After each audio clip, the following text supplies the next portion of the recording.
จอลูกหนังมีข่าวบันเตะที่เด็ด3คู่ประจำวันพฤหัสที่16เดือน4ปี2026เอามาเริ่มกันอีกคู่หนึ่งในศึกยูโรปาลีกรอบ8ทีมสุดท้ายนัดที่2เตะในเวลา20:00ของคืนนี้การพบกันระหว่างแอตตันวิลล่าทีมจากพรีเมียร์ลีกจะเปิดบ้านต้อนรับการมาเยือนของโบโลญญาทีมจากซีเรียอิตาลีผลการแข่งขันนัดแรกเป็นวิลล่าที่สามารถบุกไปเอาชนะโบโลญญามาด้วยสกอร์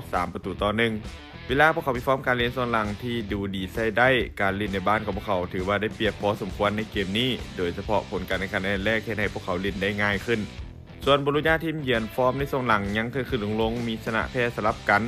พวกเขามีปัญหาในเรื่องการเล่นเกมรับโดยเฉพาะเกมนอกบ้านที่ยังคงมีปัญหาในช่วงหลัง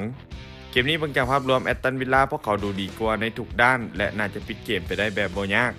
การคาดการณ์สกอร์ที่น่าจะเกิดขึ้นแอตตันวิลล่าจะเปิดบ้านเอาชนะโบโลญญาไปด้วยสกอร์2-1มาตอนที่2อยู่ที่รายการเดียวกันเตะในเวลา20:00ของคืนนี้การพบกันระหว่างนอตติงแฮมฟอเรสต์ทีมจากพรีเมียร์ลีกจะเปิดบ้านต้อนรับการมาเยือนของโปโตทีมจากลีกโปรตุเกสผลการแข่งขันนัดแรกจบลงด้วยผลเสมอไปด้วยสกอร์1-1ที่บ้านโปโตนอตติงแฮมฟอเรสต์พวกเขามีฟอร์มการเล่นโซนหลังที่ยังบ่ค่อยนิ่งเท่าใดโดยจะนักไปทางเสมอเกมบุกของพวกเขายังคงพอมีทีเด็ดแต่ภาพรวมของทีมยังคงขาดความสม่ำเสมอส่วนโปโตทีมเยือนมีฟอร์มโดยรวมถือว่าดูดีกว่าเล็กน้อยเกมบุกของพวกเขามีความเฉียบคมกว่าและมีประสบการณ์ในเวทียุโรปที่สูงภาพรวมเกมนี้น่าจะออกมาแบบสูสีบุกเปิดแรกกันนักฟอเรสต์พวกเขาจะได้เปรียบในเรื่องการเล่นในบ้านแต่โปโตพวกเขามีความเก่าเกมหลายกว่าการคาดการณ์สกอร์ที่น่าจะเกิดขึ้นโปโตจะบุกมาเสียนเอาชนะฟอเรสต์ไปด้วยสกอร์2-1มากันต่อที่คู่ที่3ในยูดิซึกยูโรปาลีกเตะในเวลา20:00ของคืนนี้การพบกันระหว่างเรอัลเบติสทีมจากลาลิก้าสเปนจะเปิดบ้านต้อนรับการมาเยือนของสปอร์ติ้งบาก้าทีมจากลีกโปรตุเกสผลการแข่งขันนัดแรกจบลงด้วยผลสกอร์